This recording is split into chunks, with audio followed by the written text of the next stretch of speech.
আজকের ব্লগটা শুরু করছি আমি 6:15-তে।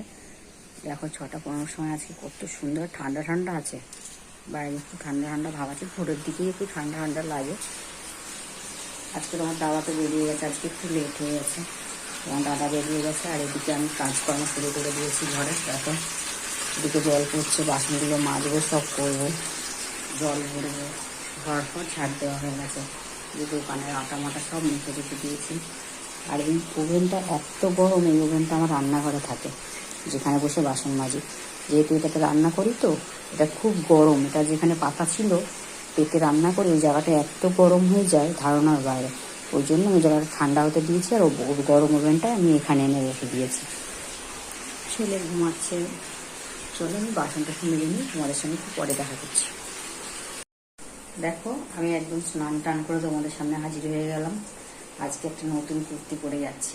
এই কুর্তিটা আমি এর সঙ্গে আরও দুটো কুর্তি, দুটো প্লাজো কিনেছিলাম। এই যে একটা প্লাজো পরে আছি দেখো। এবার এইগুলো পরেই আজকে দোকানে যাবো, যেহেতু গরমকাল চলে এসছে। কিছু হাতা কাটা, আমি ম্যাক্সিমাম হাতা কাটাই পরি সব কিছু। তো আজকে এটা পরেই যাচ্ছি দোকানে, কারণ গরমকাল বলে এখন পেরে ফেলছি। এই এখন আসলাম বাড়িতে দোকান থেকে। বাড়িতে এসে দেখো ছেলে হাত দেখাচ্ছে পেছন দিয়ে, পড়তে বসে হনুমানের মতো করছে। বাড়িতে এসে জামা কাপড় টাপড় ছেড়ে জামা কাপড় টাপড় সব ধুয়ে দিয়েছি। আজকে রান্না কিছু নেই, জানো তো, রান্না কিছু নেই বলতে আজকে রান্না করব না, কারণ আজকে নেমন্তন্ন আছে। আজকে বড় ননদের বাড়ি নেমন্তন্ন আছে, ওখানে যাব খেতে। আমাদের তিনজনেরই আছে।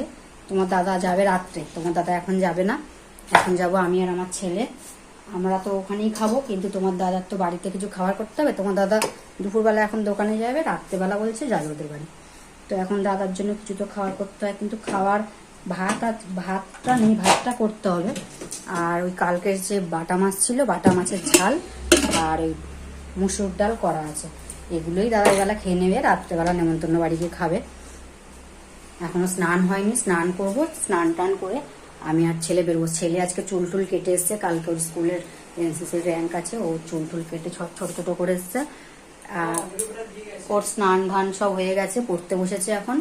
বিকালে আবার পড়া আছে, তাড়াতাড়ি করে খেয়ে আবার আসতে হবে, পড়া আছে, পড়তে যাবে। তো গাইজ আমি বলেছিলাম আমার আজকে নিমন্ত্রণ আছে, তার নিমন্ত্রণ বাড়ি রেডি হয়ে চলে এলাম। এইটা দেখো, এটা আমার ননদের মেয়ে, মেজ ননদের মেয়ে।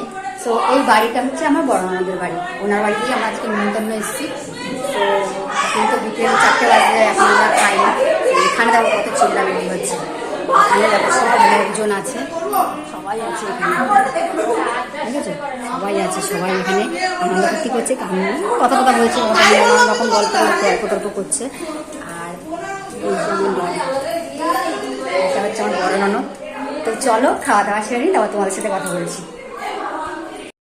সো গাইস খাওয়া দাওয়া হলো, এই একটু আগে খাওয়া দাওয়া করে উঠলাম, একটু মজা করলাম, বাচ্চাদের সাথে একটু খেলাও করলাম।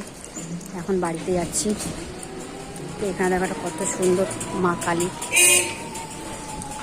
কালীর মন্দির। এখন বাড়িতে যাচ্ছি, বাড়িতে গিয়ে অনেক কাজ আছে, অনেক কাজ বাজ করবো। বিকালে দোকানের জিনিসপত্রগুলোও গুছাতে হবে। এসে একটা দিয়েছে, দোকানের জিনিসপত্রগুলো গুছাতে হবে। নিমন্ত্রণ বাড়ির থেকে এসে খাওয়া দাওয়া করে একটু শুয়ে পড়েছিলাম, শুতে ঘুম চলে আসলো এত, তো ঘুমিয়ে পড়েছিলাম। এত মশার কামড়ে ঘুমাতে তো পারলাম না। এখন এই দোকানের জিনিসপত্র নিয়ে বসে পড়লাম, কাটাকুটি করব। এবার যেহেতু অনেক বেলা করে খেয়েছি, প্রায় 4:30 নাগাদ খেয়েছি, পেটটা এখনো ভরা আছে, এখনো চা খাইনি। এগুলো কাটাকুটি করে আবার যেতে বলেছে, কারণ ওনার ভাই যায়নি যেহেতু দুপুরবেলা, ওই জন্য ভাইকে নিয়ে আবার রাত্রে যেতে বলেছে, আবার রাত্রে যাব, ওই জন্য কাটাকুটিগুলো সেরে নিচ্ছি। তো চলো তোমাদের সঙ্গে আজকে আর দেখা হবে না, সবাইকে গুড নাইট। আজকের ব্লগটা আমি এখানেই শেষ করছি। ব্লগটা যদি ভালো লাগে অবশ্যই লাইক কমেন্ট শেয়ার করে দিও, যারা নতুন বন্ধু আছে একটা সাবস্ক্রাইব অবশ্যই করে দিও সবাই।